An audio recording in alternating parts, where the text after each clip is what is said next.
उस देश की नागरिक हूँ जहाँ छत्रपति शिवाजी महाराज और सम्राट अशोक जैसा राजा था। मैं उस देश की नागरिक हूँ जहाँ हर 50 मील पर रूप, पहनावा, मजहब बदल जाता था। मैं उस देश की नागरिक हूँ जहाँ डाल डाल पर सोने की चिड़िया को पाया जाता था। मैं उस देश की नागरिक हूँ जिसे अपने भूगोल के पहले इस ब्रह्मांड का भूगोल समझ आता था। A very frenetic morning to Honorable Prime Minister Sir, respected Minister Sir. This is Shweta Umre from Government Institute of Forensic Sciences, Rashtra Sant Tukadoji Maharaj University, Nagpur, Maharashtra. Today, I will be speaking on the topic Connecting India economically, culturally and geographically. Now, when I look at this topic, I can see two aspects. The first aspect is how do we connect India to itself. The second aspect is how do we connect India to other countries globally. So when I talk about the first aspect, I dearly feel that India is already a connected nation. Now how? NASA has reportedly stated that the sound of the rotation of Earth is Om.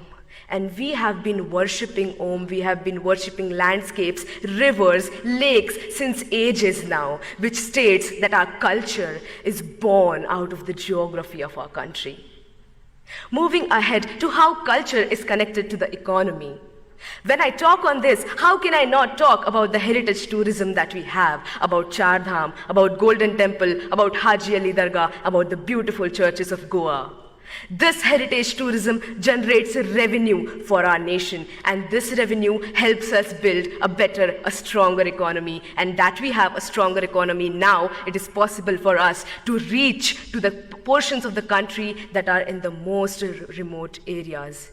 And this would lead to not only literate individuals, but educated individuals. And educated individuals of this nation would arise and develop a better and stronger culture, would arise and take care of the geography of their nation. And when this would happen, our India would arise.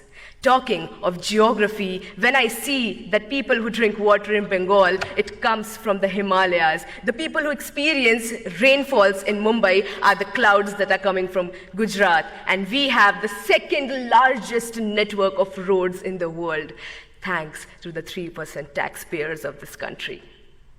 Ahead, I would like to state how India is getting connected to other countries globally. India has always been rich in cultivable land, rich in heritage, and rich is amongst all of you beautiful youth people of this country.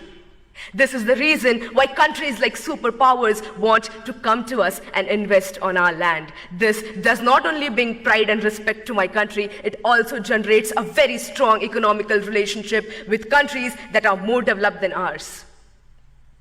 This is how economical bonds form between two countries, and this is how we start understanding each other's geography. And when economy and geography of two countries mix, there is an exchange of cultures. We adapt their culture, they adapt our culture. With this, I would like to state that the only thing that the youth of India can do is to strengthen this connection that already exists within and inter-India. How can we do this? We can do this by taking active participation and understanding what our responsibilities and our duties towards our country, our nation, our people are. And the day we realize our responsibilities, the day we start working hard, the face of this nation will change. And let's do this. Let's hold our hands, work even harder, and let's do what India was born to do, to build love, to build respect, and to generate peace. I would like to end my say with the quote. जिस दिन तेरी फतह का परचम इस मिट्टी पर लहराएगा, जिस दिन तेरी फतह का परचम इस मिट्टी पर लहराएगा, क्या ज़मीं क्या आसमां ये हिंदुस्तान मिल जाएगा. With this, I end my say. जय हिंद.